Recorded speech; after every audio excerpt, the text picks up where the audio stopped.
श्रीमन्निवृत्तिनाथेति ख्यातं दैवतमाश्रये। गुरोरित्याख्यया लोके साक्षात् विद्या हि शाङ्करी। जयत्याज्ञानमस्तस्यै दयार्द्रायै निरन्तरं। सार्धं केन च कस्यार्धं शिवयोः समरूपिणोः। ज्ञातुं न शक्यते लग्नमिति द्वैतछलान्मुहुः। अद्वैतमात्मनस्तत्त्वं दर्शयन्तौ मिथस्तरां। तौ वन्दे जगतामाद्योस्तयोस्तत्त्वाभिपत्तये। मूलायाग्राय मध्याय मूलमध्याग्रमूर्तये। क्षीणाग्रमूलमध्याय नमः पूर्णाय शम्भवे। सद्गुरुं परमानन्दं वन्दे आनन्दविग्रहं। यस्य सन्निधिमात्रेण चिदानंदायते तनुः।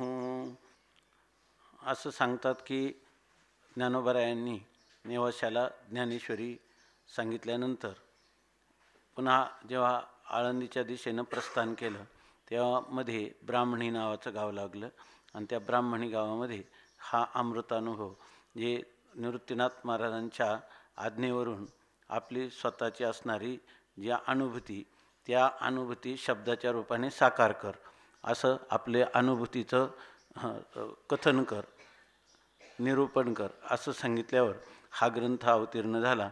यावर असणारी जी टीका आहे नित्यानंद ऐक्य दीपिका श्री कल्याण स्वामींची टीका आहे त्यामध्ये मंगलाचरण त्यांनी जवळजवळ 180 ओव्याचं मंगलाचरण केलं ते आपण पाहत आहोत। त्यापैकी आत्तापर्यंत जवळजवळ 65 ओव्या झाल्या। पुढचा विषय पाहायचा तर काल आपण पाहिलं की एवं प्रत्यय रूपातू जेथे नाही प्रत्यय हेतू किंवा प्रत्ययाशी आघातू हेही नव्हे। यामध्ये काय आत्मा जो आहे तो प्रतीती हे आत्म्याचं स्वरूप आहे। आत्म्याची प्रतीती घेणारा दुसरा कोणी नाही किंवा दुसऱ्या कोणाला आत्म्याची प्रतीती दुसऱ्या साधनाने येते असं नाही। कारण ज्याची प्रतीती घ्यायची तो प्रतीती रूप असणारा आत्माच आहे। आत्मा आहे प्रतीती स्वरूप आणि त्याची प्रतीती घ्यायला दुसरा पदार्थ नाही। मत्त परतरम नान्यत किंचित अस्ति धनंजय। त्यामुळं आत्म्याचा प्रत्ययाला कोणी हेतू किंवा कारण नाही आणि आत्म्याच्या अतिरिक्त असणारे सर्व पदार्थ अनात्मा आहेत। आत्मा केवळ एकम एवा अद्वितीय नेह नानास्ति किंचन। त्यामुळं आपल्याला हा भ्रम कधीच राहता कामा नये की आपल्याला आत्म्याचा अनुभव घ्यायचा म्हणजे आत्मा अनुभव घ्यायचा म्हणजे तो अनुभवी आहे आणि आपण त्या आत्म्याच्या अनुभवक आहोत आणि आत्म्याची आपल्याला अनुभूती घ्यायची असा भ्रम कधीच असता कामा नये। असं हा भ्रम जोपर्यंत आहे तोपर्यंत आत्मानुभूती होणार नाही की आत्म्याच्या बोधाला काही साधना आहे, काही क्रिया कृती करावी लागेल किंवा काय कशाच्या तरी बुद्ध्याधिक आपल्या इंद्रियांच्या द्वारा त्याला जाणावं लागेल। तर ही अतिंद्रिय अनुभूती आहे आणि इंद्रियांना असंग निर्विकार आणि एकमेवाद्वितीय असणाऱ्या आत्म्याची अनुभूती कधीच होऊ शकत नाही। म्हणून जेथे नाही प्रत्यय हेतू त्याच्या प्रत्ययाला कोणतंही कारण किंवा साधन त्या ठिकाणी नाही किंवा प्रत्ययाशी आघातू हेही नव्हे। परंतु जरी आम्हाला आत्म्याला जाणण्यासाठी काही करावं लागलं नाही तरी असं एक लागतं आपण म्हणतो ना तेथ अविद्या निवृत्ती हे स्थळ आणि तेने मोक्षपादान फळं। या दोही साधन केवळ ज्ञान। आपल्याला बुद्धीमध्ये जे निश्चयात्मक आत्मस्वरूपाचं ज्ञान श्रुती पुराण स्मृती किंवा महापुरुषांच्या उपदेशाने महावाक्याच्या उपदेशाने होतं तर त्याच्यामध्ये आपल्याला असं वाटतं की जरी या ठिकाणी बुद्धी जरी आत्मस्वरूपाचं प्रकाशन करण्याला असमर्थ असली ती जड आहे। बुद्धिस्त चिदाभास हा आत्मस्वरूपाचं प्रकाशन करण्याविषयी अकिंचितकर आहे। कारण का तर त्या ठिकाणी तो चिदाभास ज्याचा आहे तो स्वयंप्रकाश आहे। परंतु बुद्धिवृत्तीचं काम एवढं मात्र निश्चित आहे की ते अज्ञान आवरणाचा भंग करते। असं आपण जे काही आत्तापर्यंत प्रकरण ग्रंथामधून चिंतन करतो तर त्याच्याद्वारा हे निश्चित आहे की वृत्ती काय करते आपण म्हणतो आत्म्याचं प्रकाशन करत नाही आवरणाचा भंग करते। तिथं वृत्तीव्याप्ती आहे पण फलव्याप्ती नाही। इथं अमृतानुभवाचा विषय असा आहे की वृत्तीव्याप्ती तर नाहीच नाही पण आपलं फलव्याप्तीसुद्धा, फलव्याप्ती तर नाहीच नाही, पण वृत्तीव्याप्ती देखील नाही. वृत्तीव्याप्ती आणि फलव्याप्ती स्वस्वरूपे विकल्पो नास्ती, अशा प्रकाराने हे खरं म्हणजे खरी आत्मानुभूती रे. जोपर्यंत आपण जोपर्यंत आपल्याला असं वाटतं की वृत्ती आवरण भंगार्थावृत्ती, हे मोठमोठे जे ग्रंथ आहेत वेदांताचे, प्रकरण ग्रंथ आहेत, किंवा ज्याला बृहत प्रस्थान असं आपण म्हणतो, त्यामध्ये ही सिद्धी केली की वृत्ती हे आवरण भंगार्था वृत्ती आवरण भंग करते. परंतु खरं आवरणाचाही भंग करण्याचं कधी, जर आत्मस्वरूपावर आवरण असेल, आभानापादक म्हणा, असत्वापादक म्हणा, जर आवरण असतील तर परोक्ष ज्ञानाने त्याचं काय करावं लागेल, तुम्हाला असत्वापादक आवरण दूर करावं लागेल. जर त्याच्या ठिकाणी तो अभानापादक आवरण असेल तर तुम्हाला बुद्धिवृत्तीनं तत्वमसी महावाक्याच्या द्वारा या ठिकाणी श्रवण केल्यानंतर अहम ब्रह्मास्मी याची वृत्ती करावी लागेल, आणि ती वृत्ती काय करेल, अज्ञानाच्या आवरणाचा भंग करेल. परंतु इथं सांगतात, म्हणजे याचा अर्थ काय, तुम्हाला ब्रह्माचं ज्ञान होण्यासाठी तुम्हाला काही ब्रह्माचं ज्ञान होण्यासाठी साधनाची आवश्यकता नाही, पण अज्ञानाच्या निवृत्तीसाठी तरी आहे. कारण अज्ञानाचा काही प्रतिबंध आहे, किंवा जे प्रतिबंध असतील त्या प्रतिबंधाच्या, किंवा आपण ज्याला म्हणतो की तुम्हाला प्रमाणासंभावना, प्रमेयासंभावना, विपरीत भावना, ह्या प्रतिबंधाच्या निवृत्तीसाठी तुम्हाला साधन केलं पाहिजे.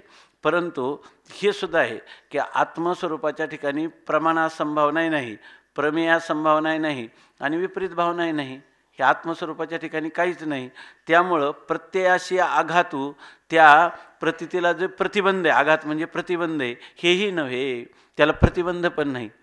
आत्मस्वरूपाच्या ठिकाणी प्रतिबंध करायला आत्मस्वरूपाहून दुसरी वस्तू असली पाहिजे, ती त्याच्या विरोधी असली पाहिजे, ती त्याच्या सत्यता असली पाहिजे, आणि ती त्याच्या प्रबल असली पाहिजे.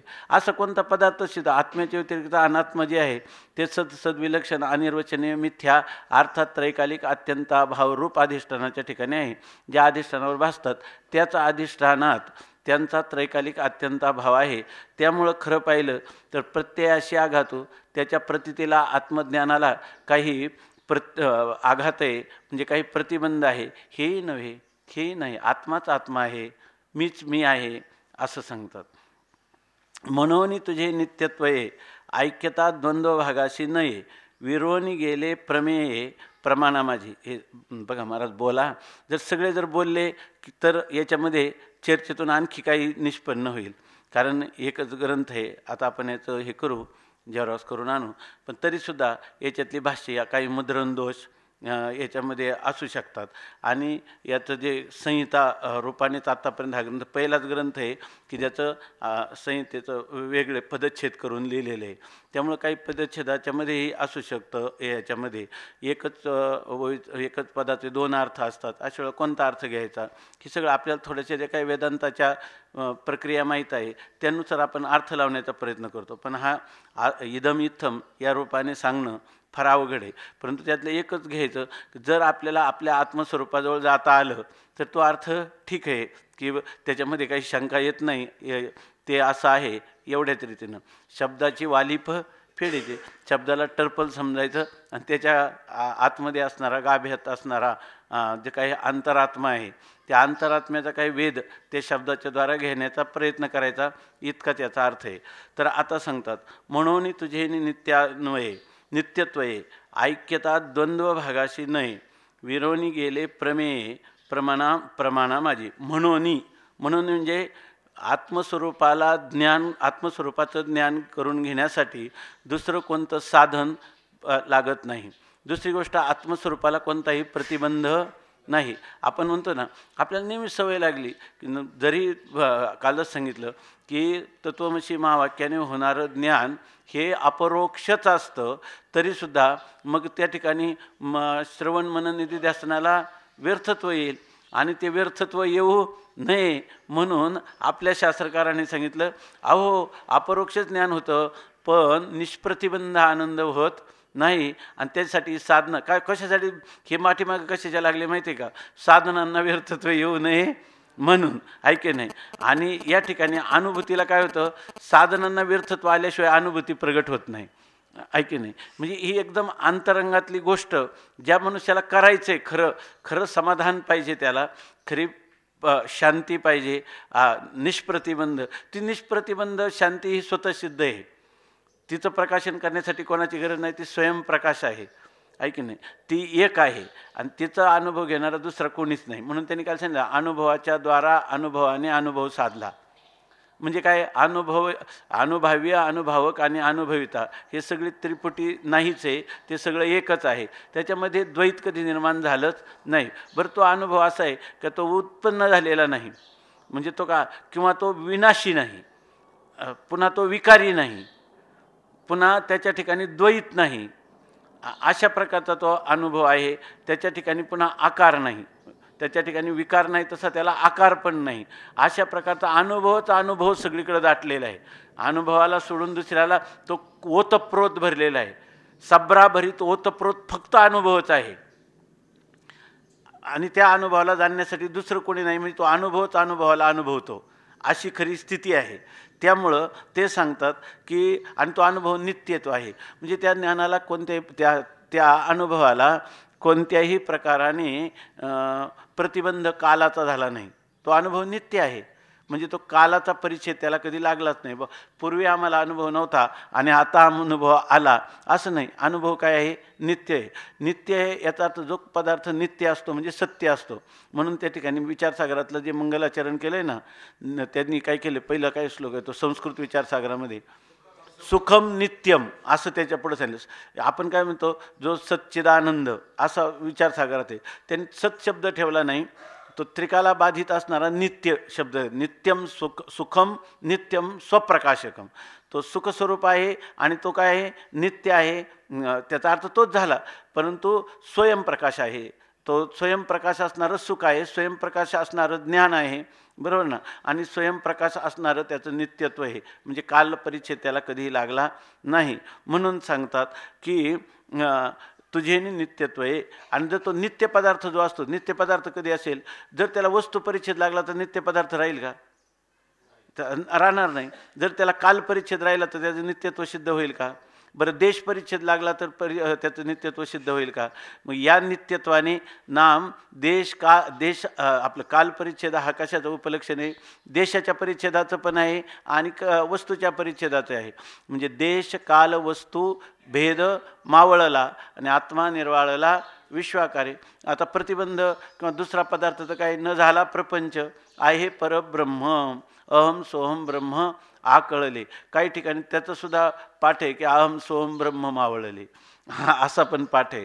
तर त्याच्यामध्ये अहम सोहम ब्रह्म असं म्हणतात जेव्हा आकळले घेतला, तर त्यावेळेला तुझ्या ह्या नित्यत्वामुळं, म्हणजे देश काल आणि वस्तू यांनी अपरिच्छिन्न असणाऱ्या तुझ्या स्वरूपामध्ये, अर्थात ते स्वरूप काय होतं, एकम एव, ते एकटंच होतं की ज्याच्यामध्ये ते एकटं, पुन्हा त्याच्यात स्वगत भेद नाहीत.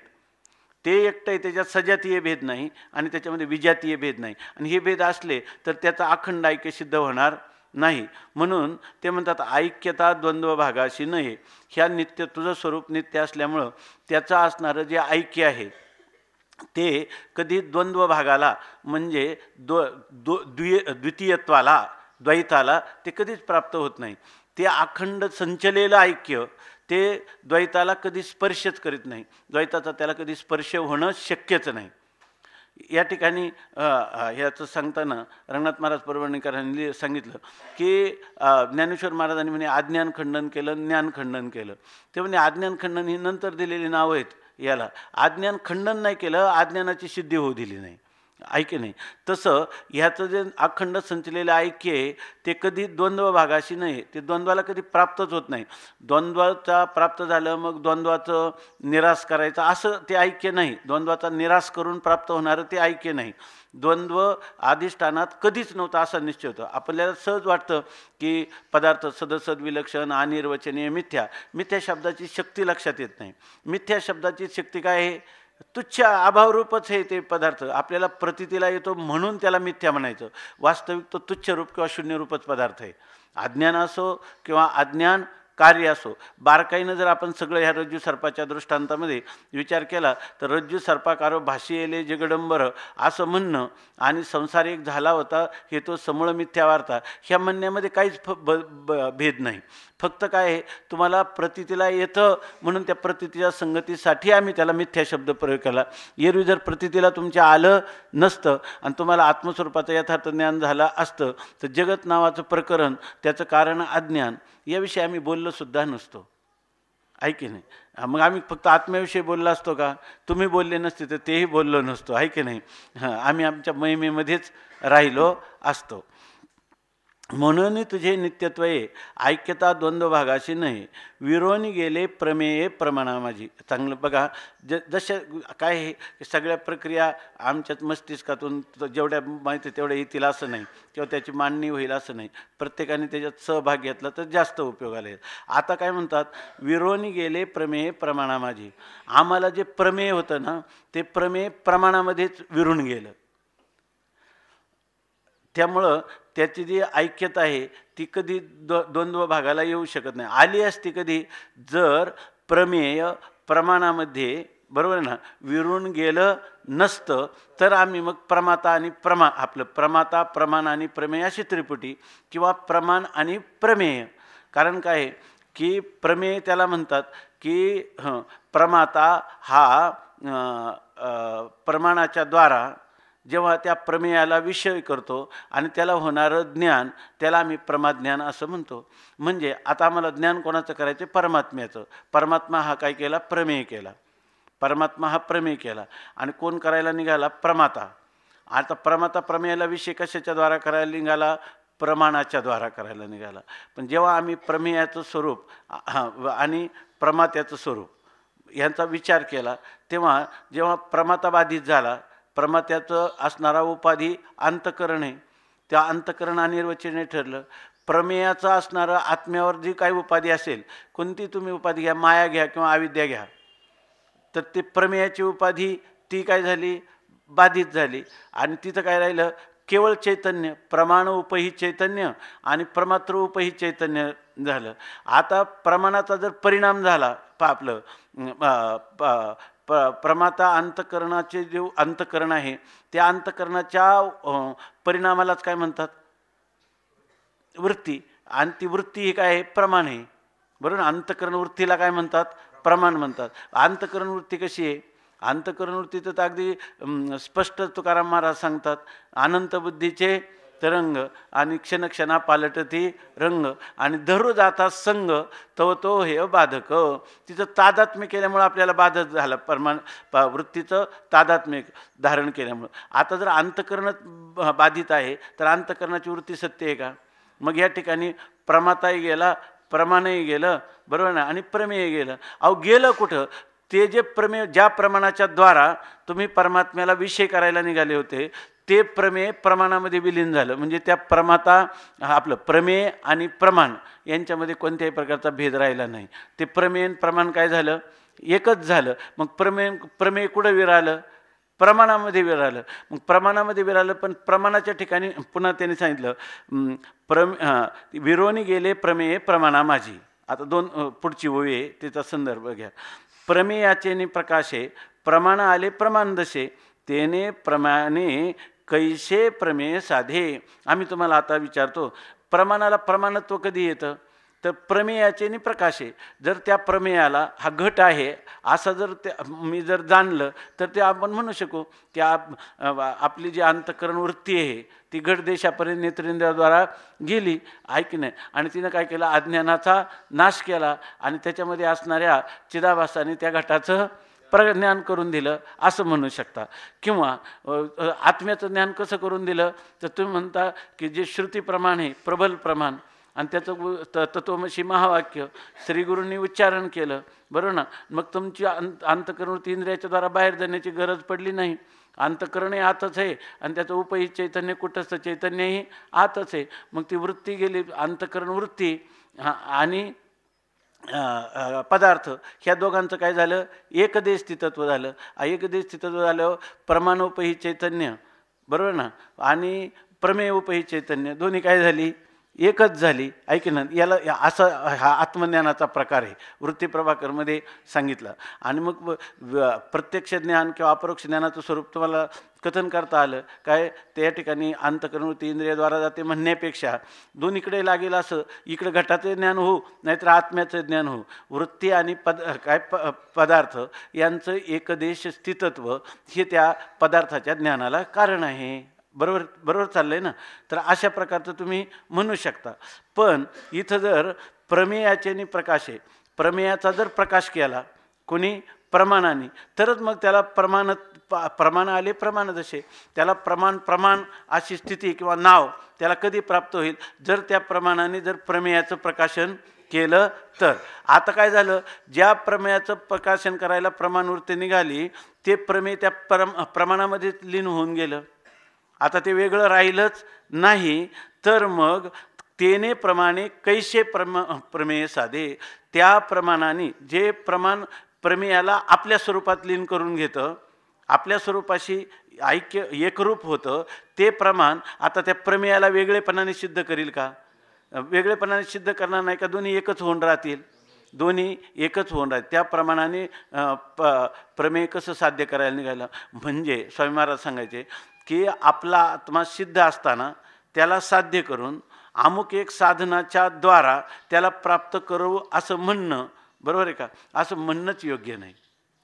सिद्ध वस्तूला साध्य करायचं आणि मग त्या साधनाने त्याला प्राप्त करायचं म्हणजे थोडक्या भाषेत सांगायचं तर काय आहे?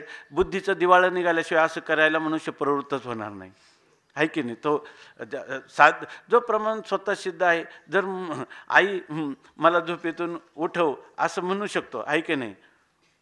पण कोणताही मुलगा जाऊन म्हणणार नाही आईला, आई मी आज आहे की नाही, असं कोणी म्हणणार नाही.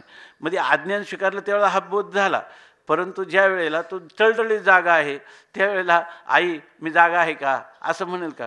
स्वतःही विचार करत नाही, दुसऱ्याला विचार करत नाही, कारण जागाच आहे. तो इतका जागा आहे की मी जागा आहे ह्या जाणीवे वाचून जी जागृती आहे, अशा प्रकारची ही टळटळीत स्थिती, आपल्या आत्मस्वरूप स्थिती जी आहे ती इतकी टळटळीत आहे. त्यामुळे तिला कोणत्या प्रमाणाने, म्हणजे ती प्रत्यक्ष प्रमाणाने किंवा अनुमान प्रमाणाने, शब्द प्रमाणाने, अर्थापत्ती प्रमाणाने, अनुपलब्धी किंवा त्याला काय म्हणतो उपमान प्रमाणाने, कोणत्याच ऐतिह्य कोणत्याच प्रमाणाचा विषय ती होऊ शकत नाही. म्हणून माऊली पुढे जाऊन सांगणार कोणाही प्रमाणा ओ निधी मा.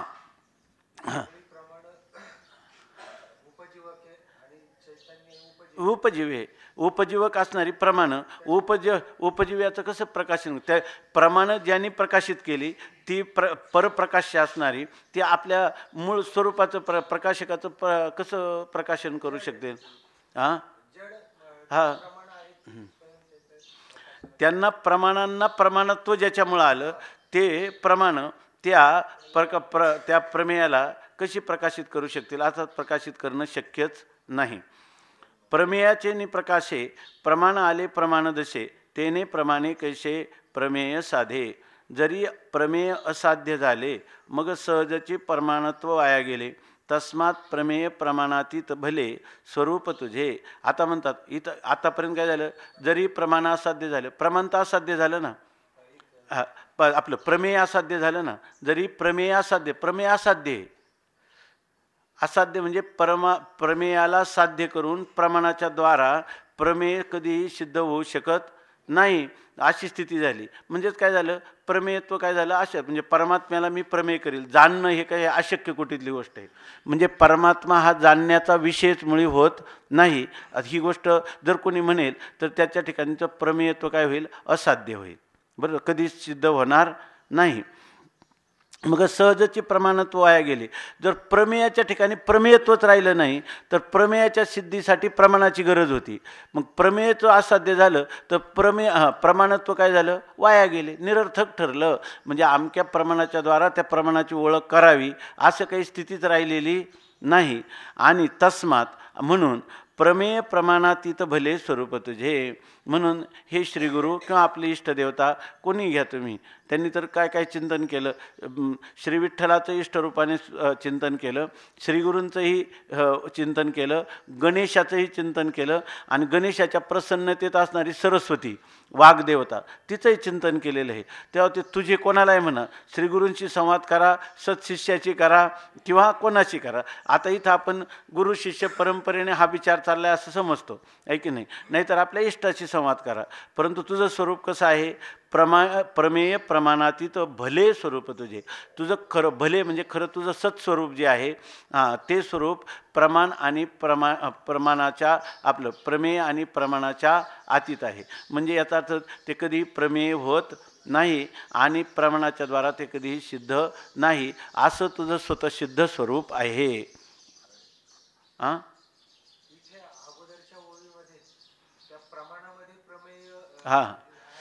हां, प्रमाणामध्ये प्रमेय गेला. कारण काय आहे, प्रमाणाने तुम्ही प्रमाता का नाही म्हटले, प्रमातेशी नाही झालं का ते हे करून. पण असं असं का नाही, असं पण म्हणू शकत होते तुम्ही की ते प्रमेय प्रमात्यामध्ये विलीन झालं, नाही झालं का. प्रमाणामध्ये का म्हटले, असंच म्हणायचं ना तुम्हाला. प्रमाणामध्ये का म्हटले, त्याचं सरळ कारण असं आहे का त्या प्रमाणाच्या द्वारा प्रमेयाची सिद्धी करायला तुम्ही निघाले होते, म्हणून ते प्रमाण प्रमेयामध्ये गेले. असं प्रमाता निघाला होता असं म्हटले असते तर आम्ही काय म्हटलं असं, ते प्रमात्यामध्ये लीन झालं. बरं, ज्या वेळेला तुम्ही म्हणता का प्रमाणामध्ये लीन झालं, मग प्रमात्यामध्ये नाही झालं का. प्रमात्यामध्ये लीन झालेलं ते प्रमाता प्रमाण हे प्रमात्याचं देखील उपलक्षण आहे. कारण ही प्रक्रिया पूर्ण होणार नाही प्रमात्याला घेतल्याशिवाय. आलं का लक्षात. तस्मात प्रमाण प्रमेयातीत भले स्वरूप तुझे, तया तुझ नित्यानंदाप्रती तद्रूपची हे माझी विनंती, जी तुझी स्वरूपस्थिती लाधली अशी. दोन प्रकाराने चिंतन इथं करता येईल बघा. तिथं विनंती शब्द आहे का बघा तुमच्या ह्याच्यात भागवत विनंती शब्द नाही ना, काल विचारलं तुम्ही, विनंतीच आहे मला वाटतं. हां ठीक आहे. दोन प्रकाराने बघा इथं.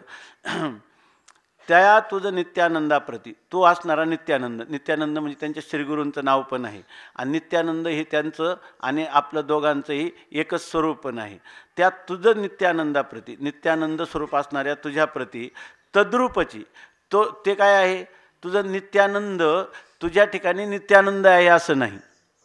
म्हणजे तुझ्या ठिकाणी अभिव्यक्त आविर्भूत होणारा आनंद हा नित्यानंद आहे असं आम्ही कधीच म्हणत नाही. कारण जर त्या आनंदाला उपाधी, वृत्तीचा उपाधी लागला आणि मग त्या आनंदाचा आविर्भाव होतो असं जर म्हणलं तर वृत्ती उपाधी ही सारखी क्षणक्षणाला बदलणारी असल्यामुळं किंवा परिणाम पावणारी असल्यामुळं त्या ठिकाणी तो आनंद स्थायी स्वरूपाचा किंवा नित्य आनंद तो सिद्ध होणार नाही. म्हणून म्हणतात त्या ठिकाणी मी वेगळा तुझ्याहून राहिलो तर तो नित्यानंद होणार नाही. तद्रूपची, ते नित्यानंद हे तुझं स्वरूप आहे आणि तेच माझंही तेच स्वरूप आहे. दोघांच्याही स्वरूपामध्ये यत्किंचित सुद्धा भेद नाही. तो तद्रूपची आणि हे माझी विनंती. मी तुला जी विनंती करतो ना, दुसरा एक असं करता येईल तर विनती, हेची माझी विनती.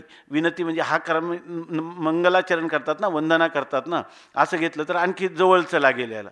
की माझी विनंती म्हणजे माझी विनती, विशेष रूपाने नम्रता कोणती आहे तर तुझ्या स्वरूपाशी ऐक्य भावाला, नित्यानंद स्वरूपाला प्राप्त होणं, हेच माझं तुला केलेली वंदना आहे असं. किंवा दुसऱ्या बाजूने विनंती, माझी तुम्हाला विनंती काय आहे की तुमच्या स्वरूपाहून मी भिन्न न राहणं, तुझं माझं नाही भेद असं निश्चय होणं, हीच माझी विनंती आहे असं. आणि जी तुझी स्वरूपस्थिती लाधली ऐशी, जी अहो श्रीगुरु, हे काय तुम्ही असं कसं काय म्हणता, तर तुझी स्वरूपस्थिती लाधली. या ठिकाणी आम्ही संपादन केलेली नाही बरं का, आम्ही संपादन केलेली नाही आणि तूही दिलेली नाही. तू पण दिलेली नाही, ती आम्हाला लाभली तर आलाभ होता, पण लादण्याला अलाधनं नाही. ती स्वतः सिद्धच आहे, ती आम्हाला आता प्राप्त झालेली आहे, ही तुझ्याच कृपेने प्राप्त झालेली. पुढं सांगतात आणखी, जेवी उदया, तुम्ही म्हणाल की स्वरूपस्थिती लादली, आमची स्वरूपस्थिती आम्हाला मिळाली, म्हणजे त्याच्यामध्ये अहंभाव नाही का आम्ही संपादन केली.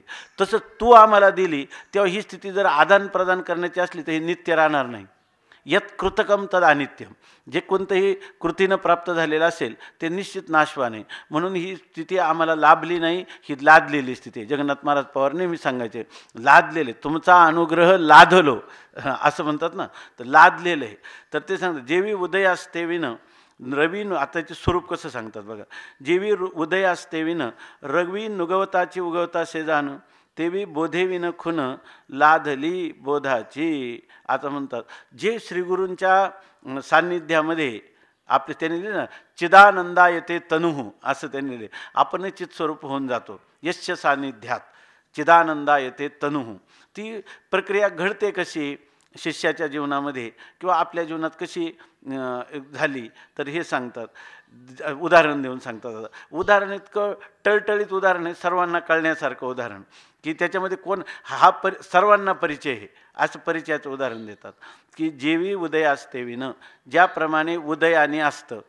तर तो काल प्रमाण कोणी सांगितलं ना, तुका म्हणे त्याच्या तेजा नाही असतं. हां नाही, तुका म्हणे नासतं.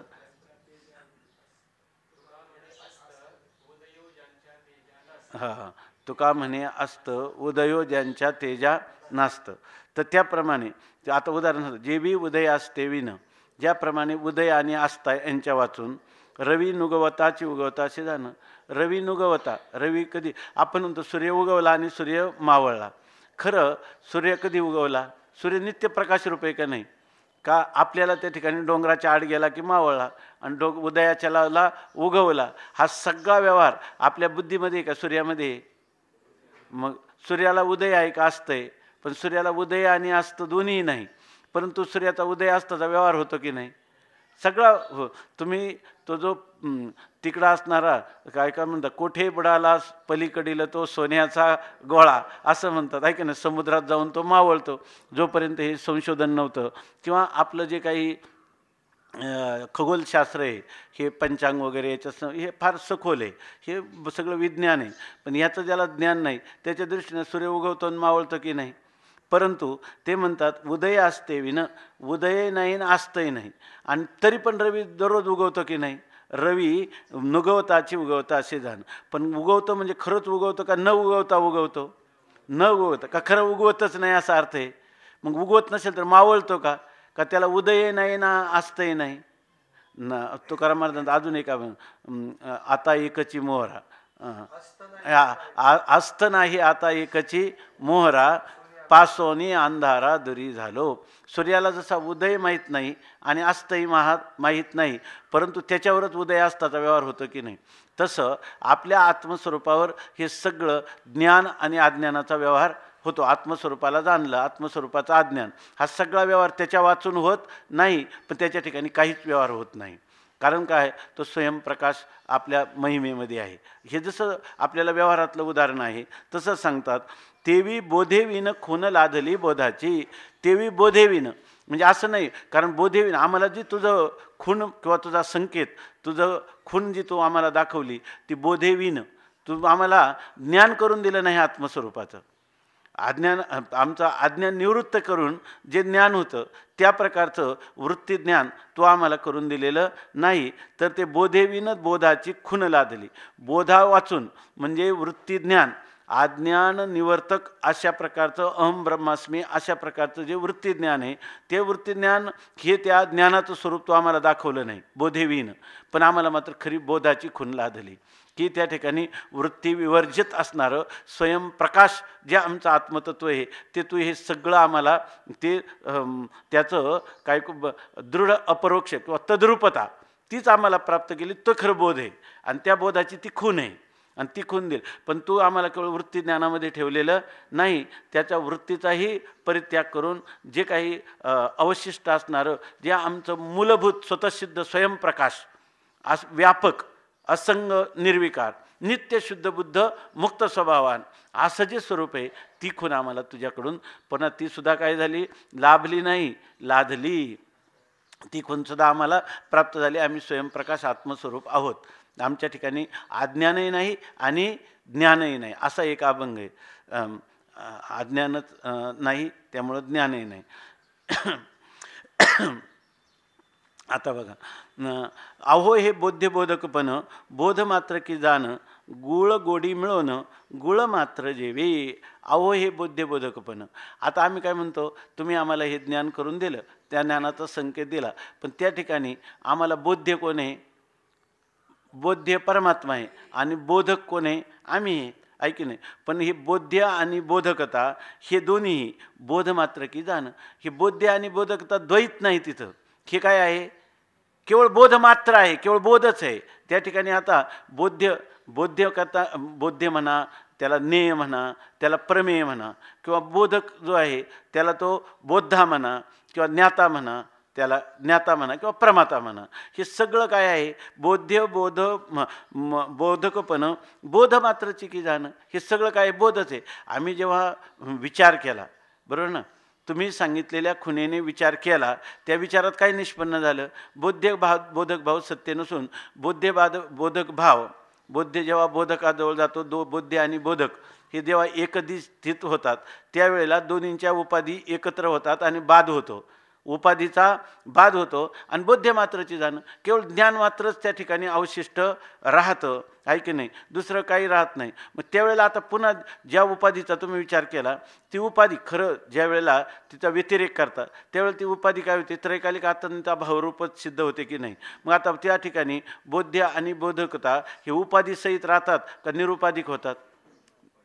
निरुपाधिक होतात. निरुपाधिक तत्वच अवशिष्ट राहतं. आणि मग त्यावेळेला जर तुम्ही पुन्हा बोध्य बोधक भावाचा विचार करायला गेले तर काय? आता तुम्हाला पाण्याची दृष्टी आलेली आहे की नाही? मोठ्या लाटा असो, लहान लाटा असो, शांत समुद्र असो, सगळं पाणीच पाणी. आता पुन्हा त्या गोष्टीचा विचार करावा लागतो का? रज्जूवर सर्पाचा एकदा बाध झाला, बरोबर ना? आता सर्प नावाच्या प्राण्याचा पुन्हा विचार करावा लागतो का? कधीच नाही. इतकंच नाही तर आपण थोडं चांगलं बघा, थोडं दूर राहिलो आणि पुन्हा आपल्याला सर्पाचा भ्रम होऊ शकतो का? नाही.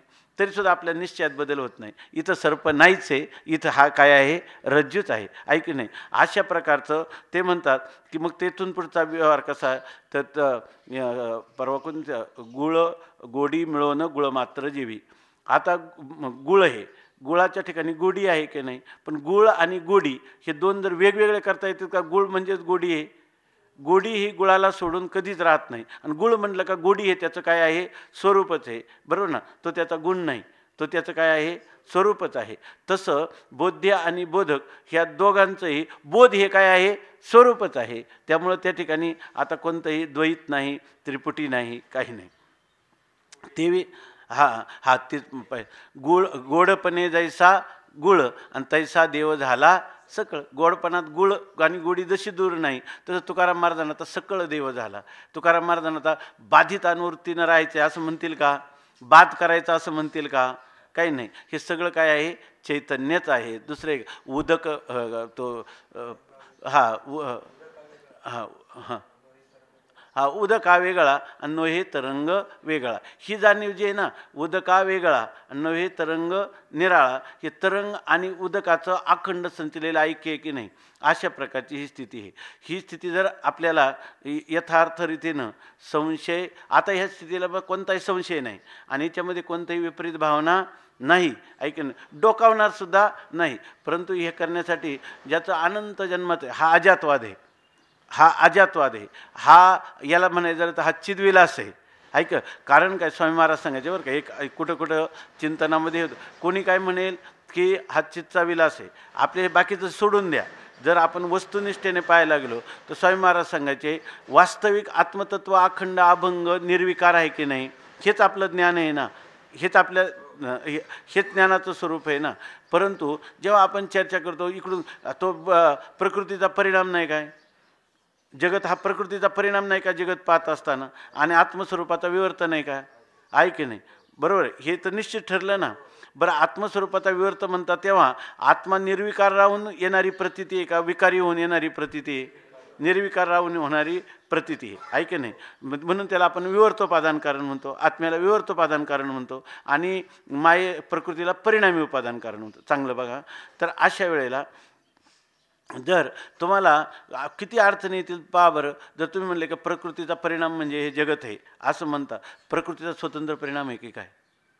हा स्वतंत्र परिणाम लगेच तुम्हाला अडचण येईल की नाही त्याच्यामध्ये? मग स्वामी महाराज म्हणायचे वास्तविक आम्ही चिदला चिद म्हणायला तयार नाही तर चिदचा विलास म्हणू काय? पण म्हणायचंच झालं तर मायेचा विलास म्हणण्यापेक्षा जड मायेचा विलास होईलच कसा? म्हणून म्हणायचंच झालं तर मायाविलास म्हणण्यापेक्षा चिदविलास म्हणणं बरं आहे. पण हे सुतकातलं सोहळं आहे. हे काय आहे? सुतकातलं सोहळ आहे असं म्हणायचे. पण हे सगळं जाणून आहे का नाही?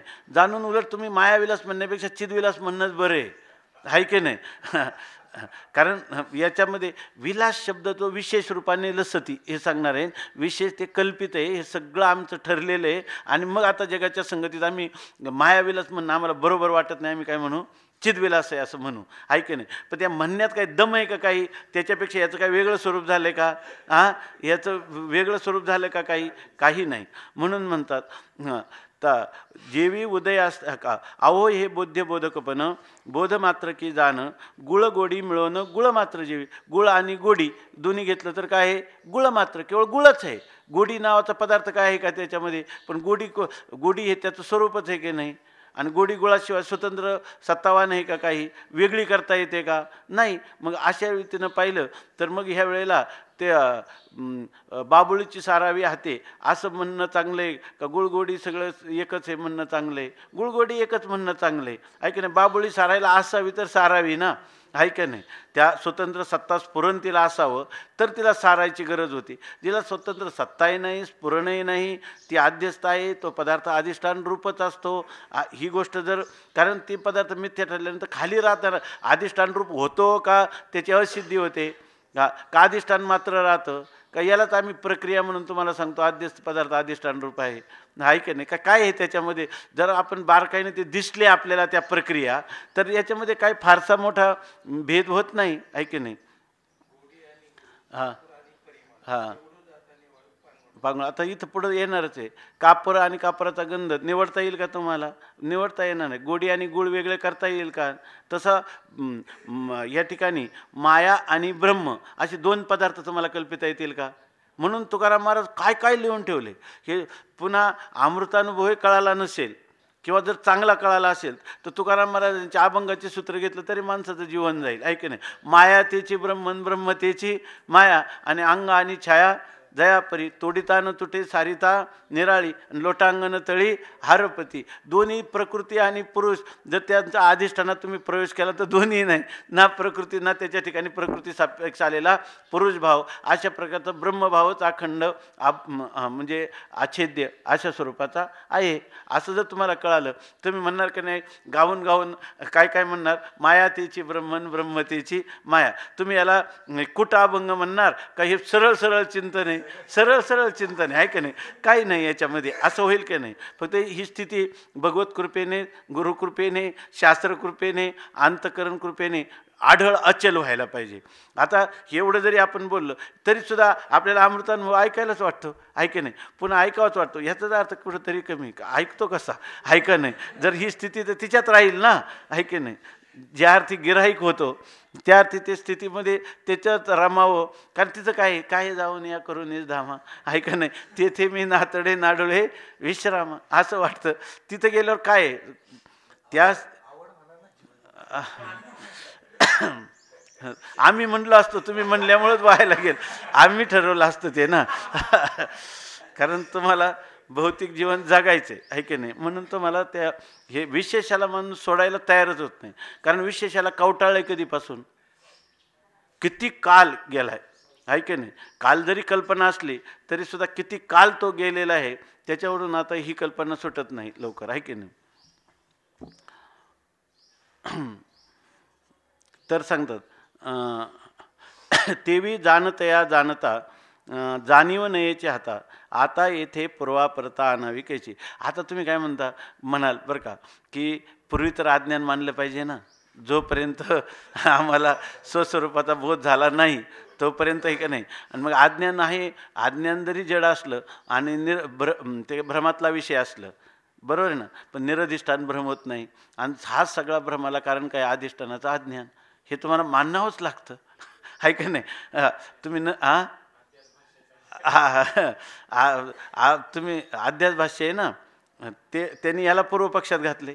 यात हे पूर्वपक्षात गेलं आणि अध्यास होऊ शकतो सिद्धी केली. त्यामुळं माणसाला फारच भ्रम. जर अमृतानुभव सकाळी ना अध्यास भाष्य दुपारी किंवा जर असलं तर नेमकं काय आहे ते मनुष्य म्हणेल हे दोन्ही न ऐकणं चांगलं आहे का नाही? ते अध्यासाची सिद्धी देतात आणि इथं अध्यासाची काय आहे? असिद्धी आहे की नाही? मग जर दोन्ही एकत्र भेटले तर काय होईल? ते काय म्हणतील ह्यांनी ज्ञानेश्वर महाराज काय म्हणतील त्यांना, गुरुजी तुम्ही अध्यासाची सिद्धी करून आम्हाला गिरायकं दिली, आहे का नाही? खरी खरी गिरायक एकदम त्यांची उन्नत करून त्यांच्या जीवनात एवढी उंची वाढवली का आम्हाला फक्त 800 वयात काम झालं, आणि तुम्ही किती आयुष्यभर केवढा मोठा त्याचा पोवारा केला. ते म्हणतील की अरे बाबा हे शास्त्रार्थाचं जतन करण्यासाठी मला लिहिलं, पण मलाही असंच वाटायचं की सगळं विश्व काय आहे, हे सगळा आनंद सनुभरे काय सने विश्वाचे नाही, सगळ्यांना हेच व्हावं वाटत होतं. पण करता करता मला गुहेत जावं लागलं, आहे की नाही? माझी काय त्यांचं 12 सर्वशास्त्रविद, 8 वर्षे चतुर्वेदी, 12 सर्वशास्त्रविद आणि 16 कृतवान भाष्य, 32 मुनिरभ्यगात असं माझं झालं. परंतु तो माझं तरी 32 वर्ष होतं, तुझं 22च वर्ष आहे. पण 22 वर्षांनी खरोखरच सनुभोगी जे सने विश्वाचे ने दोघं कडकडून भेटतील, ऐके नाही. पण ह्याचा समन्वय हे जर आपल्याला लक्षात आलं तर आता सांगतात, तेवी जाणतया जाणता जाणीव नयेच्या हाता, आता इथे पूर्वापरता अनाविकाची. आपल्याला जे काही आयुष्य दिले, जेवढं आरोग्य आहे किंवा जेवढं माणसाचं बुद्धिबल आहे, मनोबल आहे, ते सगळं जर ह्या खऱ्या भाष्यकारांच्या आणि ज्ञानेश्वर महाराजांच्या जे काही चिंतन आहे याच्यात जर आपण खर्च केलं आणि त्यांच्या कृपेने जर थोडासा त्याचा लेश जरी मिळाला तरी माणसाच्या जीवनामध्ये एकदम रम्य समाधानात तो जगू शकतो. पण दोन्ही कळाले पाहिजेत, मात्र आचार्यही कळाले पाहिजे आणि ज्ञानेश्वर महाराजही कळले पाहिजेत. ज्ञानेश्वर महाराजांचंही मनोगत कळलं पाहिजे, आचार्यांचं कळलं पाहिजे, आणि दोघांचं एकच कसं हे कळलं पाहिजे, आहे की नाही? आणि हे त्यांच्या कृपे वाचून कधी होणं शक्य नाही.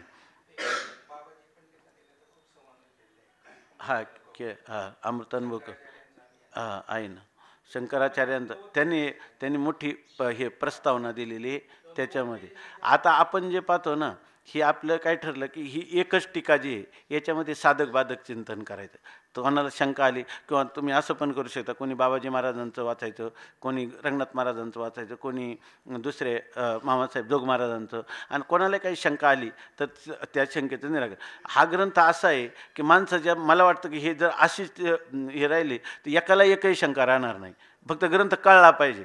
ग्रंथ जर कळला तर एकाला एकही शंका राहणार नाही, कारण हे सगळं परंपरेचं. आणि बघा ना, आता हे आपल्या 60-65 वया झाल्या तर याच्यामध्ये अमृतानुभवच सगळा आला आहे का? याच्यापेक्षा काही दुसरं दिसतंय का? काही एक सोडून काही दिसतंय का? एक सुद्धा म्हणायची लाज वाटते, केवल आहे की नाही? असं ते केवल हे ग्रंथकार जे अर्थ सांगतात, आणि मोठी कृपाप्राप्त पुरुष आहेत. आणि योगायोगाने आपल्याला हे आपल्यासमोर एक आश्रय आहे ना आपल्याला.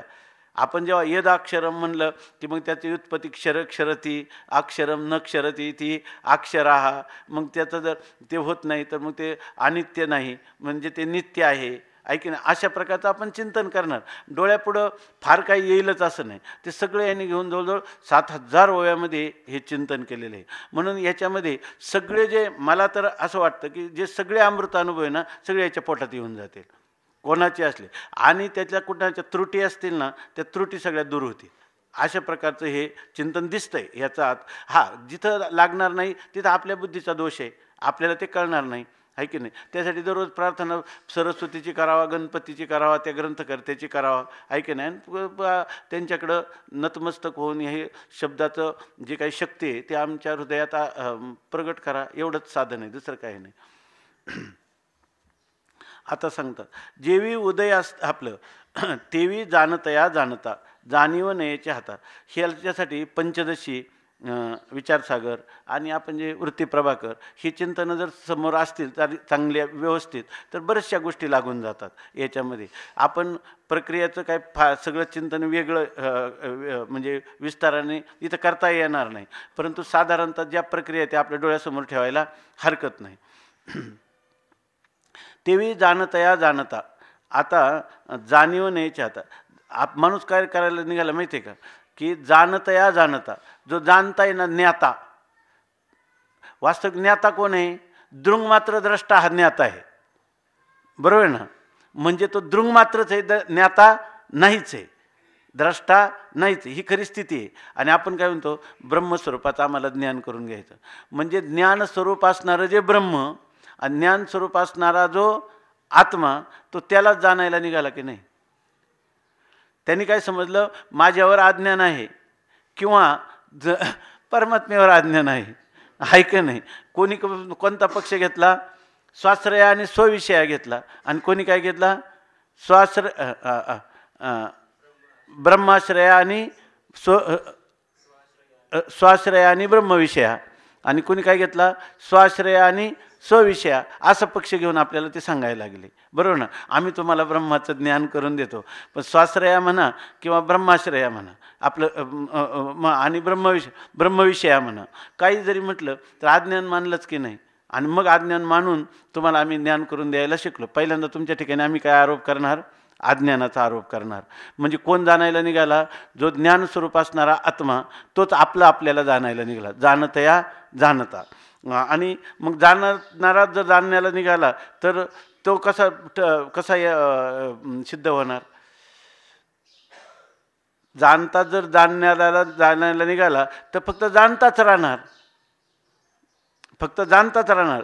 जाणीव राहील का तिथं? कारण ज्ञात्याचा आणि ज्ञेयाचा बरोबर संबंध करण्यासाठी जाणणं पाहिजे. मध्ये जाणत्याचा ज्ञेयाशी संबंध करून देण्यासाठी मध्ये काय पाहिजे? जाणीव पाहिजे. परंतु आता ज्ञाता आणि ज्ञेय ते ज्ञाता ज्ञेय ज्ञानदेव चतुरक्षरी मंत्र हा जपतू सर्वज्ञा. ज्ञाना ज्ञान विरहित ब्रह्मप्राप्तीची संज्ञा. ज्ञाता ज्ञेय निजांगे होय. ज्ञाता ज्ञेय निजांगे होय. आईशी प्रतिज्ञा. ज्ञानाग्नीने पापे जळती ही ज्याची आज्ञा. आता ज्ञाता कोण झाला? ज्ञेय झाला. किंवा ज्ञेय कोण झालं? ज्ञाताच झालं. का मूळचं सिद्ध होतं? असं जर केलं तर त्या ज्ञात्याने ज्ञेयाला विषय केला असताना ज्ञाता जर ज्ञेयरूपच होत असेल तर आता बरोबर ना, त्या ज्ञानस्वरूप ज्ञेयाला जाणण्यासाठी मध्ये जाणीवेची सिद्धी होईल का? जाणीवची नाही. जाणीव हातालाच येणार नाही तुम्हाला, आहे की नाही? जर तुम्ही जाणत्यालाच जाणायला लागला तर त्याच्या ठिकाणी जाणीव नावाच्या बरं दोघांचा संबंध जोडणारी जाणीवच आहे का? दुसरं कोण आहे? पण जाणीवच हाताला नसली तर तो कधी हाताला येईल का? येणं शक्यच नाही. मग येणं शक्य नाही त्याचं कारण काय आहे? जर ज्ञाता ज्ञेयाला जाणायला गेला असताना ते त्याचं स्वरूपच आहे. त्याचं स्वरूप असल्यामुळं जाणीव नावाचा मधलं जे प्रमाण आहे बरोबर ना, तर ते त्या ठिकाणी हातालाच येणार नाही. आता येथे पूर्वापरता आणावी कायची. आता तुम्ही जर म्हणायला लागले अगोदर काय होतं? पूर्वी त्याला जाणीव नव्हती आणि आता त्याला जाणीव झाली. म्हणजे पूर्वी त्याला अज्ञान होतं आणि नंतर आता त्याचं ज्ञान झालं. असं ज्ञान आणि अज्ञान यांचा व्यवहार त्या ठिकाणी सांगता येईल का? हाताला येईल का? हाताला दोन्ही येणार नाही. कारण काय आहे? बंधकालेपी बंधाभावा. जेव्हा तुम्हाला त्याचं खरं यथार्थ अनुभूती येईल, त्या अनुभूतीमध्ये मी पूर्वी जेव्हा मला अज्ञान समजत होतं तेव्हा मी ज्ञानघनच होतो, आताही मी ज्ञानघनच आहे. आणि आता यानंतर माझ्या वृत्तीने आत्मस्वरूपाला विषय न करताही माझं ज्ञानघनत्व स्वतःसिद्ध आहे, आहे की नाही? म्हणून जाणीव हातालाच येणार नाही. आणि आता येथे पूर्वापरता आणाविकायची आपल्याला हे विचारतात, त्याला काय म्हणतो? आक्षेपार्थाने विचारतात. आता सांगा बरं, पूर्व आणि अपरता कशी आणावी? तुम्ही नाही, पण पूर्वी अज्ञान होतं, त्या अज्ञानाच्या काळात ते अज्ञानाचा प्रकाशक मीच होतो, आहे की नाही? बरोबर ना? मग तिथं काय होतं? अज्ञानाचा भाव होता. आता तुम्हाला ज्ञानोत्तर अज्ञानाचा अभाव झाला, बरोबर ना? आताही त्या अज्ञानाच्या अभावाचं कोणी प्रकाशन केलं का? मी भावा आणि अभाव दोन्हींचा प्रकाश आहे. आठवं नाठवं गेले भावाभाव, झाला स्वयमेव पांडुरंग. काय तुकाराम महाराजांनी करून ठेवले हे सगळं, आहे की नाही? याच्यासाठी. पण हे सगळं किती पाठ केलं, याचा सरळ पांगता अर्थ जरी कळला आणि हे जर माहीत नसलं तर तुकाराम महाराजांच्या अभंगाचं रसास्वादनसुद्धा करता येणार नाही. रसरूपता दूरच राहिली, रसास्वादनसुद्धा करता येणार नाही. वेगळेपणाने त्याचं थोडं कौतूहल म्हणून जरी करायचं झालं तर ह्याच्यामध्ये थोडं शब्द जंजाळात जर खेळलं तर थोडीफार तरी का होईना त्याची पुसटसे तर माणसाला मिळणार नाही, तर ते पण मिळणार नाही, आहे की नाही? जाणता जाणीव नयेचे हाता आता येथे पूर्वाप्रता अनाविकेचे आसो जाणावे नाही लागले ते तव मिया जाणितले एवं तुझे हे कृपेचे झाले साथ. काय भाव असेल यांच्या अंतकरणातला. म्हणजे हे ग्रंथकार केवळ वृक्ष अशा प्रकारचं प्रक्रियात्मक किंवा सरणी ठेवून आणि ते वेदाचे किंवा वेदांताचे सिद्धांत असे सांगायला कारण त्यांना चिंतन कशाचं करायचे. ज्ञानोबरायांची अनुभूती जी आहे त्या अनुभूतीवर ते पुन्हा प्रकाश टाकायचा प्रयत्न करतात. त्यामुळं त्यांच्या म्हणजे केंद्रबिंदू जो आहे तो सारखा अनुभूती हा केंद्रबिंदू आहे. त्यामुळं ते केवळ विद्वत्तेचं प्रदर्शन करत नाही, ते भावुक पण आहेत. हे जे ग्रंथकर्ते कल्याण स्वामी किती भावुक आहे आणि ते त्या भावुकतेची मांडणी करताना केवळ भावाच्या प्रवाहात पुरात वाहून पण जात नाही, ते सावधतेने दक्षतेने या ठिकाणी शब्दाची योजना करतात. तर आता सांगतात की असो जाणावे नाही लागले. आम्हाला हे परमात्म्याला जाणावं लागलं नाही. जाणावं लागले का तुम्हाला? जाणण्याची तुम्हाला त्याला जाणण्याची गरजच नाही का. जाणणं हेच त्याचं काय आहे स्वरूप आहे, ऐक नाही. जाणणं हेच तो आहे आणि जाणणं हे तो आहे हे आम्हाला कळलं का जाणणं मीच आहे. वस्तूची जाणव जाता जाणण्याची वस्तू तत्वता जाणणे जाणता केवरे अशा प्रकारचं आम्हाला ही जी स्थिती प्राप्त झाली ती जाणावे नाही लागले. आम्हाला जाणावं लागलं नाही. हे तव मिया जाणितले. जाणण्याची गरजच नाही हे तव मिया जाणितले. हेच मला कळलं. जाणण्याची गरजच नाही हे जाणितले. आम्हाला असं कळलं का परमात्म्याला जाणलं नाही आम्ही, जाणावं लागलं नाही, जाणावं लागण्याची त्याची गरजच नाही असा आमचा दृढ निश्चय झाला किंवा अशी आमची अगदी दृढ अपरोक्ष अनुभूती झाली. आणि मग म्हणतात एवं तुझी हे कृपेचे झाले सार्थक प्रभू. एवं अशा प्रकारे तुझी आमच्यावर कृपा केली, त्या कृपेचं सार्थक झालं. म्हणजे श्रीगुरूच्या कृपेचं सार्थक कधी आहे? श्रीगुरू म्हणून कधी अभिन्न न राहणं आणि मनात सुद्धा कधी येऊ न देणं का श्रीगुरूने आम्हाला ज्ञान करून दिलं. श्रीगुरूंची कृपा खरी सार्थक आहे.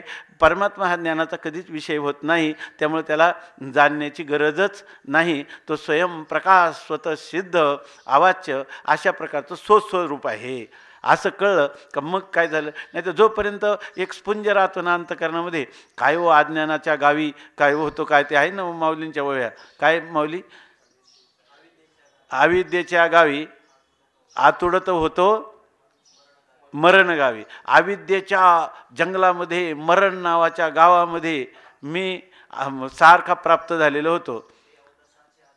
आणि ती अवदसा म्हणजे ती जी माझी दुर्दशा होती ना, गुरुजी तुम्ही आज माझी फेडली. हा इथं ज्ञानेश्वरीमध्ये माऊलीच म्हणतात ना, आणि अमृतामध्ये म्हणतात की आज निवृत्त. अरे काय तुम्ही निवृत्तीनाथ महाराज आम्हाला केलं काय? जर काही अज्ञान निवृत्त केलं, अरे निवृत्त अज्ञान करायचं ते असलायला पाहिजे होतं ना आमच्या ठिकाणी. तेव्हा निवृत्त काय आहे आमच्या ठिकाणी? ना अज्ञान कार्य. तुम्हाला निवृत्ती नाव कसं ठेवलं याचंच मला कुतूहल वाटतं. म्हणतात निवर्त्यतव नाही मा निवर्तव्य हा काही. जर माझ्या स्वरूपात निवृत्त करण्यासारखा दुसरा पदार्थ असता आणि तो निवृत्त केला आणि कैसा बैशे ठाई निवृत्ती नावाच्या, आणि निवृत्ती नाव तुम्हाला कोणी दिलं तर काय माहिती. म्हणतात काय तसं तर काही नाही. तुमचं हे ऐकल्यावर निवृत्तीनाथ महाराजांना काय वाटलं असेल. बालपणापासून मी याचा सांभाळ केला. समाधीच्या वेळेला म्हणतात ना किंवा माऊली म्हणतात पाळिलो पोशिलो जन्मजन्मांतरी, तुम्ही सगळा लळा आमचा तुम्ही पाळला असं त्याला म्हणतात. आणि ते म्हणतात कैसा बैशे नाही ठाई निवृत्ती नावाच्या. मग ते आणि तिकडं मात्र म्हणतात निवृत्ती जया नाव निवृत्ती बरोबर किंबहुना निवृत्तीची राणी व निवृत्तीची. काय किती विरुद्ध दिसतं का नाही. पण हे काय अमृतानुभवाचं त्याने लिहिलं आहे. हे उपनिषद सगळं जगातलं वाङ्मय कुठपर्यंत थोर वाटेल, कुठंपर्यंत त्याचं कौतूहल वाटेल, जेव्हा अमृतानुभवाचा रस स्वादन केला नाही तोपर्यंत ह्या गोष्टी आहेत. ऐकी नाही. दशोपनिषदे पुढारी न ढळती पडे देखोनी बुडी बोधे येथेच दिली. ते मुक्त मुमुक्षु बद्ध ते हे तवरीची योग्यता भेद अमृतानुभव स्वाद वीर अनुभवामृत स्वाद विरुद्ध जव, जोपर्यंत अमृतानुभवाचा रसास्वाद केलेला नाही तोपर्यंत तो म्हणणार हा मुक्त आहे, हा मुमुक्षु आहे, हा बद्ध आहे, हा विषय आहे, हा पामर आहे की नाही? बरोबर ना? विषय पामर उपेक्षणीय आहे, मुमुक्षु तर मध्यभागी आहे की नाही? खरं तर मुक्ती श्रेष्ठ आहे. मुक्त कासा या म्हणावे, बंधनाची नाही ठावे, अशी स्थिती आहे, ही खरी स्थिती आहे, ही सांगतात. मुक्ती किरवेल्हाळ, मुक्ती किरवेल्हाळ परी अमृतानुभव निखिळ, अमृताही उठी लाळ अमृते जेणे. तर अमृतानुभव एवढं सौंदर्यपूर्ण, एवढं माधुर्यपूर्ण आहे का जो स्वर्गाचा जे अमृत आहे ना, त्या अमृताला लाळ गोटेल की अनुभव अमृतात काय आहे, हा काय ज्ञानोबारायांनी केलेली काय कृती आहे, तर ते अमृतसुद्धा लाळ घोटील अशा प्रकारचं सांगितलेलं आहे. आता हे नुसतं आपण शब्दाने हे ग्रंथाचं महात्म्य वर्णन करतो की जे वर्णन ज्ञानोबारायांनी केलेलं आहे, पण हे जर आपण कळून अनुभवून केलं तर खरं बोलणं आहे. पण ठीक आहे, थोडं अदृष्ट निर्माण होईल किंवा ज्ञानोबारायांची कृपेचं हे एक त्याचं चिंतन करणं हे एक साधन आहे, एवढंच आपण करायचं असो. तर या ठिकाणी सांगतात की एवं तुझे कृपेचे झाले सार्थक प्रभू, तुझ्या कृपेचं खऱ्या अर्थाने काय झालं, सार्थक. खरी श्रीगुरूंची कृपा कोणती आहे, तर ती कृपा ही आहे की जाणावे नाही लागेल हे मी जाणितले. जिथं जाणण्याची काहीच गरज नाही, त्याला जाणीवेचे श्रम म्हणजे बुद्धीचा वाभाडे निघावा असं करण्यात काही फार काही गरज नाही. आता हे कधी म्हणतात माहिती का, सगळे बुद्धीचे वाबाडे एकदा निघून गेले होते, तेव्हा म्हणतात. नाहीतर मग तुम्ही म्हणा काय गरज नाही, आम्हाला अमृतानुभव आला आणि त्याच्या आता कुठं काही श्रवण करायचं असतं का, ऐक नाही. तर त्या माणसाला उलट जास्त त्रास होईल, आहे की नाही?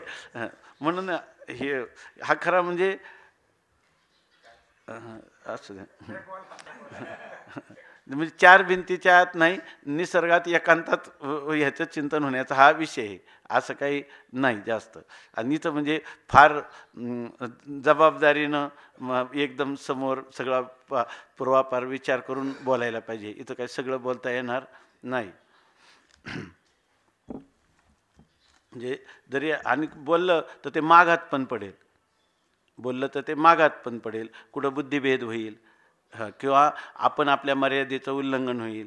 शास्त्राने ज्या उद्दिष्टाने ते सांगितलेलं आहे आणि ज्ञानोबारायांनी ज्या उद्दिष्ट समोर सांगितलेलं आहे, ते दोघांचं खूप मोठं देशकाळाचा काही भेद असू शकतो. त्यामुळं आपल्याला असं म्हणता येणार नाही, पण माऊलीचा अनुवाद करायचा प्रयत्न करायचा, एवढाच त्याचा अर्थ आहे.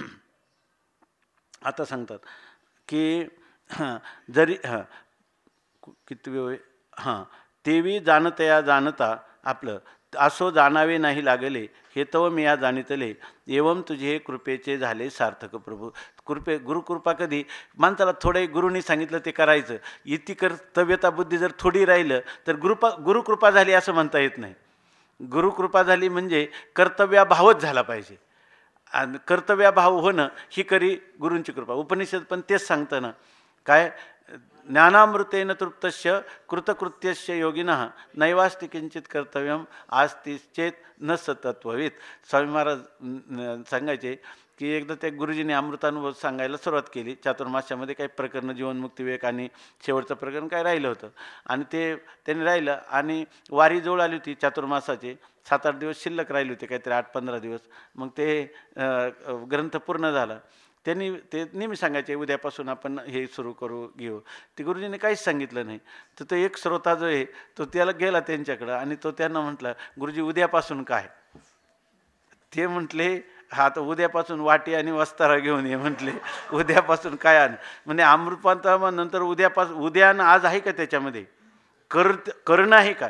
जिथं जाणणं नाही तर करणं आहे का त्याच्या ठिकाणी? आणि तू पुन्हा विचारायला आला म्हटले अमृतानुभवानंतर करणं नाही, जाणणं सुद्धा नाही, करणं सुद्धा नाही, तर उद्या ही कल्पना आहे ती अमृतानुभवात आहे का?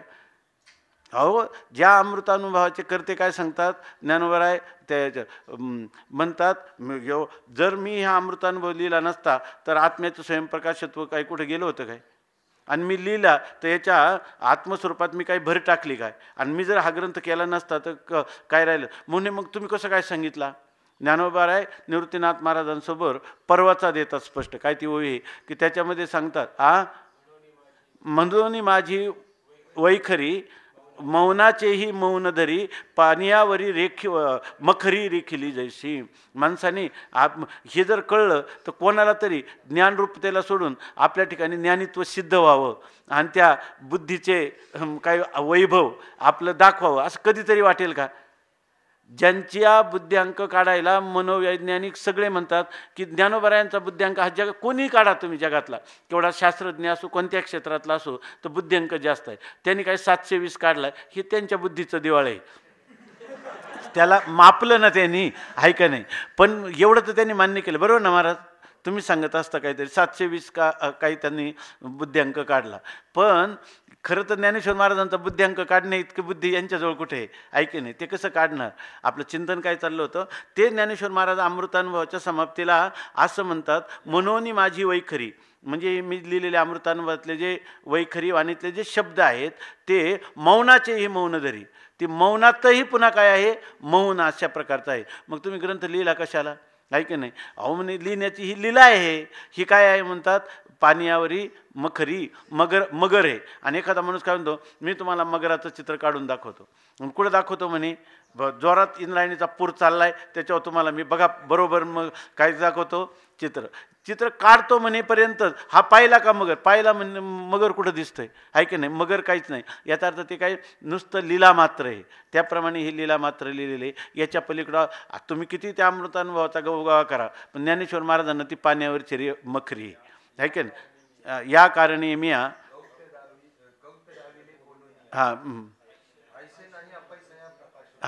मी हे फार गौप्य गोष्ट होती आणि ती प्रकाशित केली असं ज्ञानोबराय म्हणत नाही. तर ते काय आहे? अपैसया आपोआप स्वयंप्रकाश ती वस्तू आहे. आणि असं जर कोणाला कळलं की त्या ठिकाणी हे काय असं नाही का गुरूंनी आपल्याला दिलं आणि आपण ते घेतलं, हा कोणताच भाग नाही. पूर्वी जसं होतं तसं जो का त्यो. म्हणून त्या ह्याच्यामध्ये ओवी चांगदेव 65 तैसा दाविला नाही तरी हाच याच्या ठाई, ना दाविला तरीही हाच या. तो अमृतानुभवाचा धागा किंवा चांगदेव 65चा धागा स्वामी महाराज सांगायचे काय आहे? हाच या. त्याचे काय कठे आहे नाही कठे गये नाही अशा प्रकारचे ते. काही जाणलं नाही आणि काही निवृत्त पण केलं नाही, काही प्राप्त पण केलं नाही, कोणता विकार पण केला नाही, कोणता संस्कार पण केला नाही, कशाला उत्पन्न पण केलं नाही, कशाचा नाश पण केला नाही. असं जे आहे, कारण त्याच्यात कधी कोणतंच होणं शक्यच नाही. आणि अशा प्रकारचं जेव्हा आपण म्हणू की ते स्वामी महाराज म्हणायचे त्या गुरूंना म्हटलं पाहिजे का 12 वर्ष भांडी घासण्यासाठी तर नाही ना तुम्ही मला हे ठेवलं, आहे का नाही? कारण तुम्ही मला दिलं काय नेमकं? दिलं ते माझं स्वतःचं स्वरूपच होतं, तर आहे का नाही? तुम्ही नव्हतं दिलं तेव्हा सुद्धा होतच आहे का नाही? काय असं तर नाही ना का याच्याकडून काही लाभ करून घ्यावा. मला तर वाटतं की तुम्ही व्यवहारच साधला. नाही एवढं बोलवलं जाय नाही, पण मनात तरी का होईना हे कृतज्ञतेचंच लक्षण आहे ना. बोलला नाही तरी मनात जरी बोलला तर हे कृतज्ञतेचंच लक्षण आहे ना, आहे की नाही? काय हे की आता आपण नेहमी चिंतन करतो जगामध्ये हे 3 गोष्टी काय वंदनीय आहे? कोणत्या? गुरु, ईश्वर आणि वेदांत शास्त्र, आहे की नाही? अगोदर विद्याप्राप्तीसाठी. आणि हा म्हणणार कधी विद्या प्राप्त झाल्यानंतर काय म्हणणार? त्यांना पुन्हा सेवा करणार. तो कशासाठी करणार? कृतज्ञत्वाचा आळ येऊ नये म्हणून. आता मी जे सांगितलं आता हे इतक्या याच्यात हे म्हणायला नाही पाहिजे. नाही हे सांगितलं हे बोलायला पण नाही पाहिजे. आता इथं जेव्हा असा तो तुम्ही म्हणले ना असा कसा म्हणेल, असा जर म्हणला तर तो कृतज्ञ सिद्ध होईल. एवढंच म्हणायचं. असा जर म्हटला तर तो काय होईल? कृतज्ञ सिद्ध होईल. आणि जर ज्ञान झाल्यानंतर बोलत असला तर ते श्रीगुरु त्याला लोटांगण घालतील. तो असं नाही बोलणार. आता तो काय म्हणणार? नष्टो महा स्मृतिर्लब्धा त्वत्प्रसादान मयाच्युत आणि स्थितोस्मी गत संदेहा आणि करिष्ये वचनम तो, ऐका नाही? करिष्ये जो कृतज्ञ तो काय म्हणेल? करिष्ये वचनम तो. त्याने जरी असं सांगितलं अगोदर बोलले का निवर्तितव नाही निवर्तवी हा काही असं म्हणले तर निवृत्तीनाथ महाराजांना आनंद होईल, कारण समाधीपर्यंत बरोबरच राहिलेले आहे, ऐके नाही? त्यांना आनंद होईल कारण त्यांना खरं ज्ञान झालेलं आहे, बरोबर ना? ज्याला ज्ञान होणार नाही तो किंवा ज्याला शब्द ज्ञान, परोक्ष ज्ञान, दृढ अपरोक्ष ज्ञान किंवा ज्ञानाभिमान असेल तर तो असं म्हणू शकतो आणि ती त्याची कृतज्ञता आहे, की नाही? ज्ञान होऊन म्हणत असेल तर त्यांना उलट फार आनंदच आहे की नाही. आता सांगितलं ना माऊलीचा आणि शंकराचार्यांचा संवाद झाला, तर ते म्हणतात की तुम्ही मला मार्ग दिला आहे का म्हणतात, आणि ते म्हणतात तुम्ही माझं कार्य केलं, माझं मनोगत सफलता केली. निवृत्तीनाथ महाराज काय म्हणणार, मला बोलायचं होतं पण माझ्या उन्मनी अवस्थेमध्ये मला बाहेरच यावं वाटत नव्हतं, जगाविषयी कळवळा होता, पण सगळं मनोगत ज्ञानोबा तू पूर्ण केलं. गुरु शिष्यापण सिद्धी नेले, खऱ्या रीतीनं तू सिद्धी नेलं. आणि ते म्हणणार माझं काय इथे हे पाण्यावरी मखरी रे केली जशी, तुमच्या कृपेचं हे वैभव आहे की नाही. त्या ग्रंथाचं नाव त्यांनी भावार्थ दीपिकासुद्धा नाही, गुरुकृपेचं ऐश्वर्य, गुरुकृपेचं वैभव हे ज्ञानेश्वरी ग्रंथ आहे. हे कोण म्हणतात, ज्ञानोबाराय म्हणतात आहे की नाही. आता इथं बघा, हां, तुझी कृपेचे झाले सार्थक प्रभू. आता तुझ्या कृपेचं कोणतं सार्थक आहे, जे जाणायचं ते जाणावं लागलं नाही आहे की नाही, असं मी जाणलं, जाणण्याची काहीच गरज नाही असं जाणलं, बरोबर ना. आता पुन्हा सांगतात म्हणजे तुझ्या कृपेचं सार्थक झालं, ठीक आहे ना. बघा आता पुढची होईल, झेही येथ नाही उरले आयशे काही ठसावले, एवम तुझे कृपेचे भले अवसान फळ. इथं जर म्हणून म्हणलं ना, कधी कधी अनुभूतीला सोडत नाही, पण भावुकता जी आहे ती शब्दात प्रगट करण्यामध्ये हे कल्याणस्वामी फारच विशेष यांचं आहे, फारच वैशिष्ट्य आहे. तर ते म्हणतात आता हे झालं ना, आता पा बरं हे वाचताना आपल्याला वाटतं का नाही, साकाष्टा सा परागती, गुरुकृपेचं वैभव सार्थ झालं. ही आता याच्या पुढं काय आहे, तर ह्याच्या पुढं पण सांगतात की हेही इथं नाही उरले, हे पण इथं उरलं नाही. आता गुरुकृपेच्या वैभवाने मला जाणण्याला, माझ्या स्वरूपाला जाणण्याला दुसरं काही राहिलेलं नाही, बरोबर ना. त्रिपुटी विवर्जित असणारी जी अवस्था आहे ती अवस्था स्वयंप्रकाशाने स्वतःसिद्ध आहे. हे कळलं की त्या ठिकाणी गुरु शिष्यपण सुद्धा खोटं आहे. गुरु शिष्यपण हे तो आधम लक्षण अशा प्रकारची स्थिती. तिकडं दुसऱ्या कारणाने तुकाराम महाराज म्हणतात, पण इथं सुद्धा ह्या पारंपरिक ज्ञानामध्ये सुद्धा जर गुरु शिष्यभाव सत्यत्वाने राहत असेल, स्वामी महाराज म्हणायचे, तर ते आधमच आहे, ऐकी नाही. आता ते म्हणतात हेही जेथं नाही उरले, म्हणजे तुझ्या कृपेचं सार्थक होऊन त्रिपुटी विवर्जित असणारं स्वयंप्रकाश मला तत्व कळलं, हेही सार्थक आहे असं म्हणता येत नाही. हेही जेथे उरले नाही, आपल्या गुरुकृपेचं फळ सार्थक झालं हे सुद्धा इथं उरता कामा नये. आयशे काही ठसावले, असं जे काही आमच्या अंतकरणात ठसा उमटला, म्हणजे अंतकरणाचा ठसा उमटला म्हणजे अशी अंतकरणातली बघा संशय विपर्य रहित अशा प्रकारची जी आमची अनुभूती स्थिर झाली, ठसावली, एवम तुझे कृपेचे भले अवसान फळ.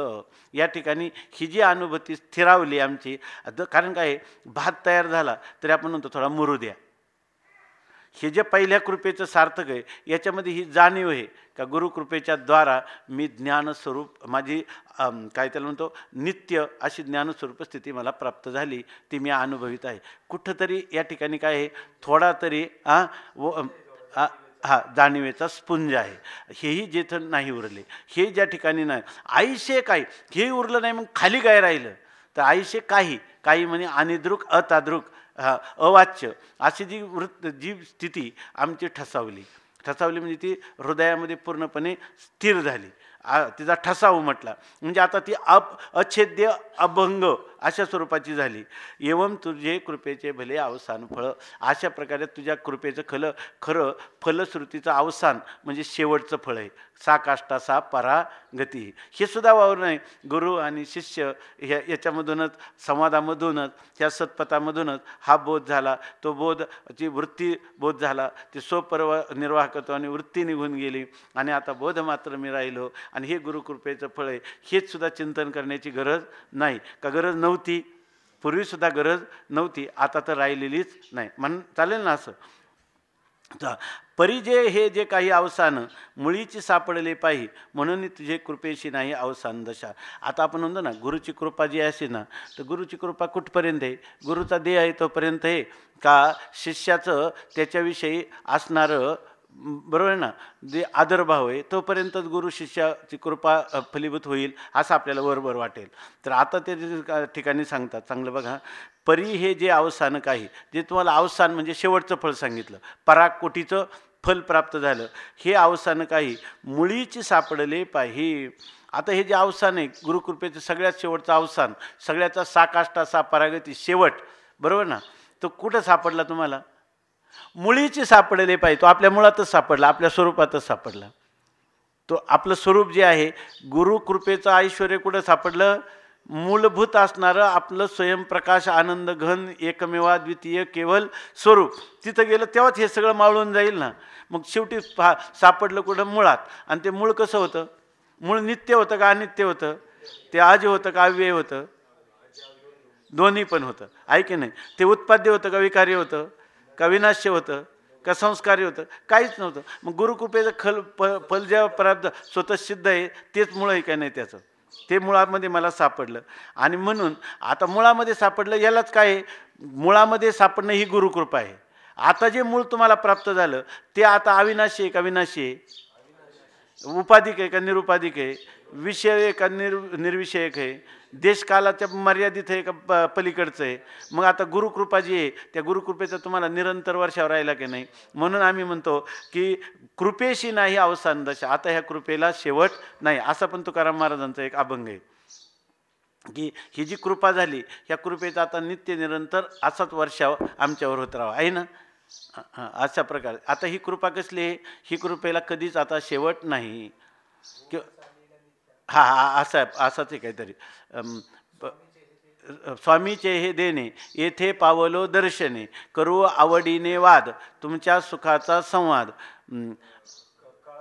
कळावया वर्म हातो पायाचाची धर्म, तुका म्हणे सिद्धी आणि हेची पाववावी बुद्धी. इथं फक्त बदल काय करायचा?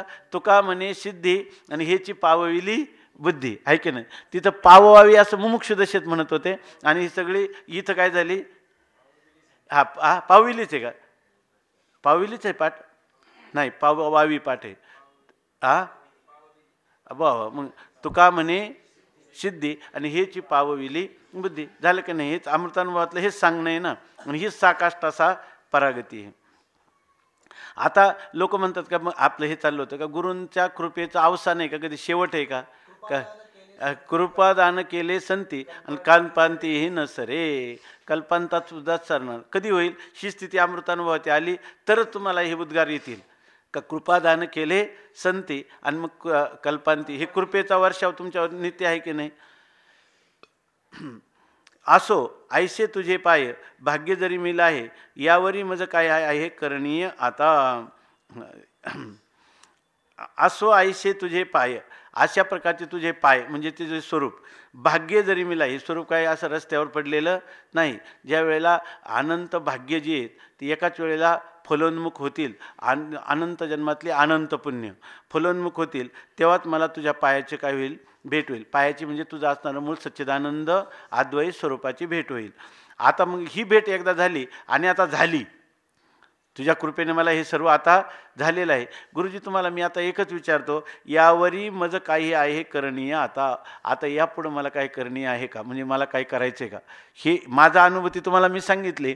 आता मला यावर काय करायचं आहे का? आणि तुम्ही जर म्हणणे करणीय आहे तर मी तुम्हाला सांगलो याच्याही नंतर करणं असतं का? ऐका नाही, या आक्षेपार्थाने यावरी आहे काही करणीय आता, आता याच्यावरही काय करायचं आहे का? असं तर तुम्हाला उत्तर द्यायला लागेल. यावरी माझे दातारे महाकृपेचे पडी भारे, बोलिले परिसकारे खुनयकी पुंडली कवरदा हरी विठ्ठल. श्री ज्ञानदेव तुकाराम ज्ञानेश्वर महाराज की जय.